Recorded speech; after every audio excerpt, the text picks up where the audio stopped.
আমি কিন্তু কখনোই স্কিনের জন্য আলাদা করে পার্লারে গিয়ে ফেসিয়াল বা ভ্যাক্সিং এগুলো কিন্তু কখনোই করি না। আমি শুধুমাত্র স্কিনে প্রপার যেটা স্কিন কেয়ার, মানে যেটাকে বলে হচ্ছে স্কিন ক্লিনিং করা, টোনার ইউজ করা, আর তার সাথে মাঝে মধ্যে ওই ডিট্যান প্যাক, ব্যাস। আর মাঝে মধ্যে একটু সিরাম লাগানো, এইটুকুই করে থাকি। আজকে ভাবলাম একটু ডিট্যান প্যাকটা লাগানো যাক, অনেক দিন লাগানো হয়নি, তাই লাগালাম, হাতেও সময় ছিল। তারপর স্নান টান সেরে সোজা চলে যাব নিচে।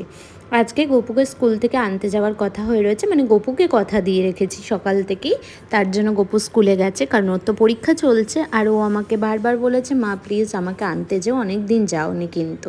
আমি বললাম ঠিক আছে, আজকে তোমাকে আমি আনতে যাব স্কুল থেকে। তাই ভাবলাম সকাল সকাল চান টান করে একদম রেডি হয়ে নিচে চলে আসি, তাহলে আর ওপরে গিয়ে আমাকে আর রেডি হতে হবে না, কারণ হাতে বেশিক্ষণ সময় থাকে না, আর রান্নাটাও তাড়াতাড়ি করে সেরে নেবো।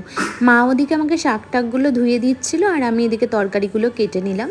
আজকে একদম না গরমের জন্য সিম্পল রান্নাই করব। আর রান্নাতে একটু পোস্তর তরকারি না হলে ভাল লাগে না, মানে নিরামিষের দিন তো পোস্তর তরকারিটা চাই।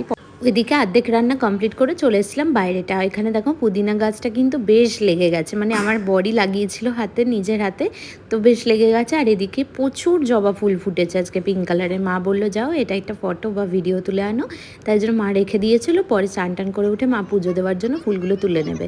আর এদিকে আমি চলে এসেছি গপুকে স্কুলে নিতে। বাচ্চাগুলোকে দেখলে এত কষ্ট লাগে, কি গরম বাইরে, আর একটা দিনের কষ্ট, পরীক্ষাটা শেষ হয়ে গেলে ব্যাস গরমের ছুটি। এদিকে বাড়ি এসে দেখি আমার একটা পার্সেল চলে এসেছে, যেটা আমি অর্ডার করেছিলাম মিশো থেকে। তোমরা তো এর আগের ভিডিওতে দেখেই নিয়েছো। পার্সেলটা পেয়ে গপু কিন্তু ভীষণ খুশি।